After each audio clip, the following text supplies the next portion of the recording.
Assalamualaikum warahmatullahi wabarakatuh. Saya Irfan Muhammad Ramdhani, mahasiswa Fakultas Ilmu Hukum Universitas Surya Kencana.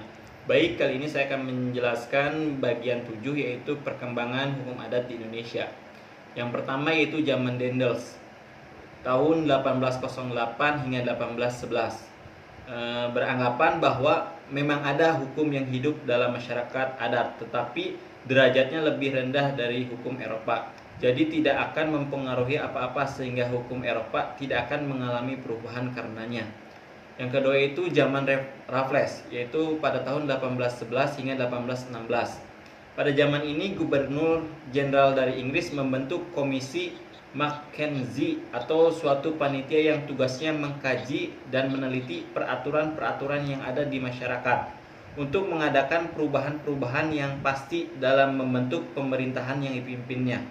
Setelah terkumpul hasil penelitian komisi ini, yaitu pada tanggal 11 Februari 1814 dibuat peraturan, yaitu Regulation for the More Effectual Administration of Justice in the Provincial Court of Java, yang isinya presiden menjabat sekaligus sebagai kepala hakim. Susunan pengadilan terdiri dari President Court, Bupati Court, Division Court.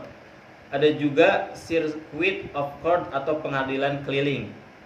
Yang keempat yaitu yang berlaku adalah Native Law dan Unchained Custom untuk Bupati's Court dan untuk residen. Yaitu yang ketiga itu zaman Komisi Jenderal 1816-1819. Pada zaman ini tidak ada perubahan dalam perkembangan hukum adat dan tidak merusak tatanan yang sudah ada. Yang keempat yaitu zaman Van der Kavelen 1824.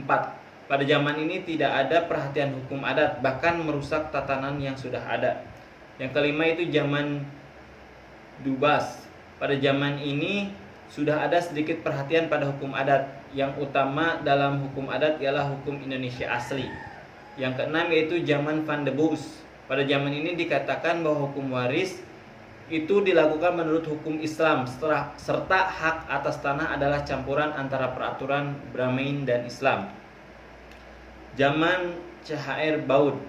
Pada zaman ini sudah banyak perhatian pada hukum adat, misalnya tentang melindungi hak-hak rakyat. Pada tahun 1918, putra-putra Indonesia membuat disertasi mengenai hukum adat di Balai Perguruan Tinggi di Belanda. Antara lain Kusuma Atmaja tahun 1922 yang menulis tentang wakaf. Yang kedua itu Subroto tahun 1925 yang menulis tentang sawah vervading. Yang ketiga yaitu Enda Bumi tahun 1925 yang menulis tentang Batak Grodenrecht. Dan yang keempat yaitu Supomo tahun 1927 yang menulis tentang Forstenland Grodenrecht. Demikian yang saya dapat jelaskan. Wabillahi taufiq wal hidayah. Wassalamualaikum warahmatullahi wabarakatuh.